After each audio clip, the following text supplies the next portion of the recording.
Bonjour à toutes et à tous, ravi de vous retrouver pour ce nouveau JT Breton. Dans l'actualité de ce jeudi 28 mars, le houblon fait partie désormais du paysage breton. Avec le succès des brasseries artisanales de bière, un cultivateur se lance dans une première récolte en Côte d'Armor. Une alternative à la maison de retraite, les domiciles partagés. La formule est très développée dans le Morbihan, exemple sur la commune de Silfiac. Et puis une incivilité qui coûte cher sur les bords de routes départementales. Les déchets sont si nombreux qu'ils mobilisent chaque année l'équivalent de 7 agents départementaux à plein temps pour les ramasser. Et tout de suite, l'actualité de ce jeudi 28 mars en images. C'est le 5 Info préparé aujourd'hui par Sophie Lecroisier avec le concours des rédactions du Télégramme. Nuit agitée à Brest devant le dépôt pétrolier. Une vingtaine de gilets jaunes a tenté de bloquer le site à l'aide de barricades, parpaings et feux de palettes. Les forces de l'ordre sont intervenues vers 3h30 du matin et ont été accueillies à coups de projectiles. L'intervention a duré plus de 2 heures. 5 personnes ont été interpellées, 4 hommes et une femme. Elles ont été placées en garde à vue. Le dépôt pétrolier a pu fonctionner normalement ce jeudi. Le nombre de morts sur les routes bretonnes est en baisse en ce début d'année par rapport à 2018. Contrairement aux chiffres nationaux qui affichent une hausse de 17,1%, la Bretagne comptabilise 23 tués sur les routes contre 31 en 2018. Sur les 3 premiers mois de l'année, 2019 pourrait bien être la moins meurtrière des 5 dernières années. Dans l'instant T, retrouvez toutes les infos sur la sécurité en ville des cyclistes. Nouvelle interpellation à l'indivisio du président de l'association Force 5, opposé au projet de centrale à gaz. Jean-Yves Kemener, accompagné d'opposants, ont bloqué la circulation aux abords du site de la future centrale à gaz. Ils protestaient contre la fermeture d'un chemin communal situé dans la zone de construction de la future centrale. François de Rugy, ministre de l'écologie, a nouvellement reconfirmé le maintien du projet de la centrale. Le BSAM Garonne, dernier des 4 bâtiments de soutien et d'assistance métropolitains de la Marine nationale, a quitté le chantier Piriou de Concarneau pour rallier Brest ce jeudi, son port d'attache. Il est conçu pour le soutien des forces navales, en France ou à l'étranger, les travaux maritimes et la sauvegarde des biens et des personnes. Le réalisateur Roman Polanski est en tournage ce jeudi et vendredi à Plouganou. Il s'agit du tournage d'une des dernières scènes de son film J'accuse, qui revient sur l'affaire Dreyfus. Pour l'occasion, la pointe de Primel a été transformée en île du diable guyanaise. Le film sortira en salle le 20 novembre. Depuis quelques années, les microbrasseries de bière se développent en France et dans la région Bretagne, mais le houblon est l'une des matières premières. C'est souvent importé. Alors près de Guingamp, un jeune agriculteur a décidé de lancer sa production et donc la plus grande houblonnière de Bretagne. Sa production est très attendue. En ce mois d'avril, les premiers plants ont été mis en terre. Reportage sur place de Mathilde Kemener. Chantier hors norme dans ce champ près de Guingamp, les élèves de l'école d'horticulture de Saint-Ilan aident ce couple d'agriculteurs à planter 12 000 plants de houblon. Participer à ça, moi je trouve ça génial. Et puis même si dans 30 ans on revient passer faire un coucou ici, on verra l'évolution que ça a. Du coup, moi ça motive quoi.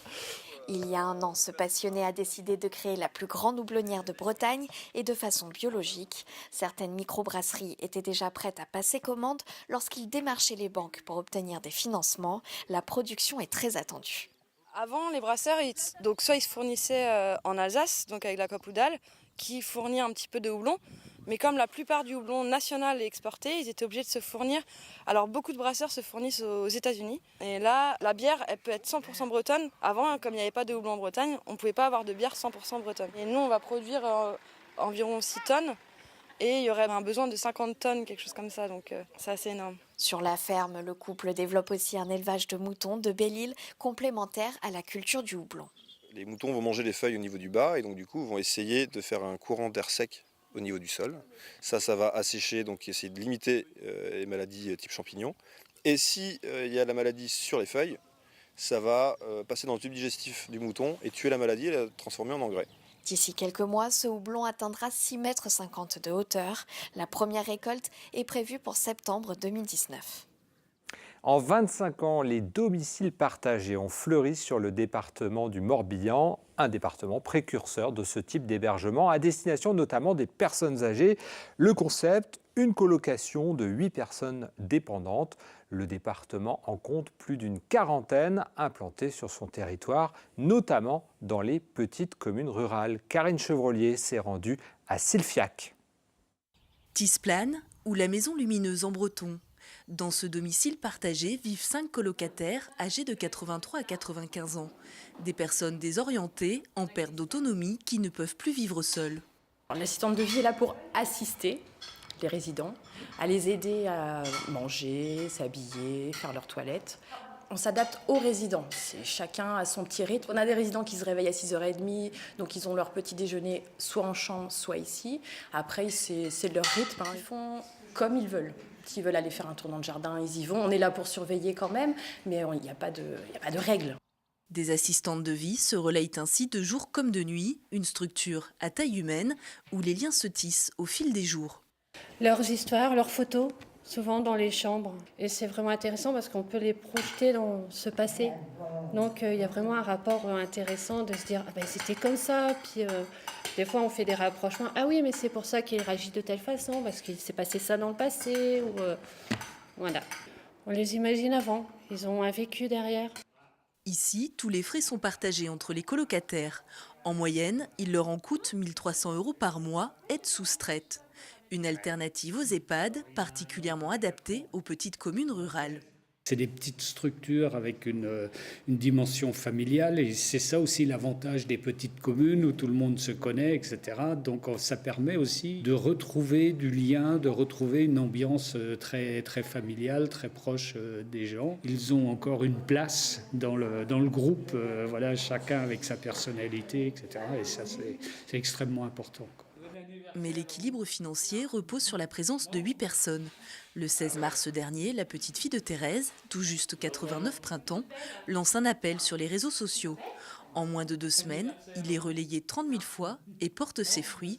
2 nouveaux colocataires vont rejoindre les habitants d'ici la mi-avril. Dans les métiers du numérique et de la photonique, les entreprises lagnonnaises recrutent et veulent le faire savoir. Elles ont lancé une opération de communication baptisée Work in Lannion. Une cinquantaine d'offres d'emploi sont à pourvoir dans différentes entreprises. Reportage de Mathilde Kebener. À Lannion, l'entreprise Open conçoit des applications, des sites internet et traite des données pour des entreprises. Une centaine de salariés sont sur site et une dizaine d'offres d'emploi ne trouvent pas preneur. On est dans un secteur, celui du digital, de tout ce qui est services numériques, qui est en pleine expansion en France et dans tous les pays. Et donc on manque de bras. On cherche à embaucher un directeur de projet, 2 chefs de projet, des développeurs et des personnes pour tester les logiciels. Même constat chez Keopsys Industries, spécialisé dans la fibre optique. Début 2018, ils étaient 130 salariés. Aujourd'hui, ils sont plus de 200 et l'entreprise cherche encore à embaucher. Si les candidats n'ont pas d'expérience ou n'ont pas de diplôme spécifique à notre cœur de métier, nous pouvons mettre en place un accueil spécifique puisque nous avons formé les 12 personnes qui sont arrivées dernièrement. Donc ils ont reçu une formation assez poussée sur des postes d'opérateurs optiques et de techniciens optiques pour de l'assemblage de nos amplificateurs. Pour faire connaître toutes ces offres d'emploi, les entreprises ont lancé une opération de communication baptisée Work in Lannion avec la Technopole Anticipa et elle semble porter ses fruits. Le taux de fréquentation de la page Work in Lannion a enregistré 2,5 fois plus de visites entre avant et après la campagne. L'idée était d'attirer ces touristes qui voudraient changer de vie. À Lannion, le numérique et la photonique représentent 4000 emplois, un chiffre stable selon la dernière enquête de la Technopole. Les plans sociaux dans les grands groupes seraient compensés par les embauches dans ces petites et moyennes entreprises. Plus d'1 tonne par kilomètre de route en Bretagne. Chaque année, les déchets laissés sur les bords de route constituent une vraie problématique. Alors, comme chaque semaine, les agents du département du Finistère effectuaient ce jeudi un nettoyage de la chaussée sur l'axe Quimper-Pont-l'Abbé. Julie Sicot les a accompagnés dans leur triste collecte. Une bâche au milieu de la 2 fois 2 voies, c'est un déchet à ramasser et c'est une prise de risque pour ces agents des routes. On est appelé assez régulièrement pour éviter justement un accident ou quelque chose comme ça, quoi. Quelques mètres plus loin, c'est un bidon que ces deux agents doivent aller rechercher. 200 tonnes de déchets sont ramassés chaque année sur le bord des routes finistériennes. Voilà, une couvroie de je ne sais quoi, du polystyrène perdu par des livreurs de matériaux. Il y a des voitures qui perdent des petits, voilà, des choses comme ça, des bouteilles d'eau. Restes de fast-food, canettes, déchets verts, pneus reviennent le plus souvent.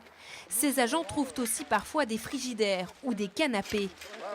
Dans cette remorque, le résultat de 4 heures de nettoyage entre Quimper et Pont-l'Abbé. Un travail qui occupe 7 agents à temps plein dans le département et qui semble sans fin.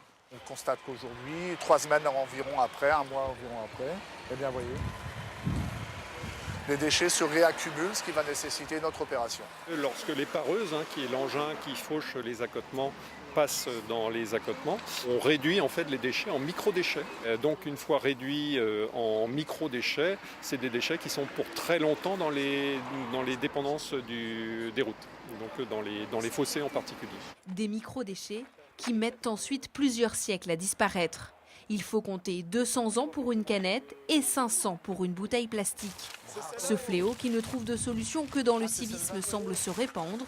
Selon les agents, les routes de campagne sont elles aussi de plus en plus souillées.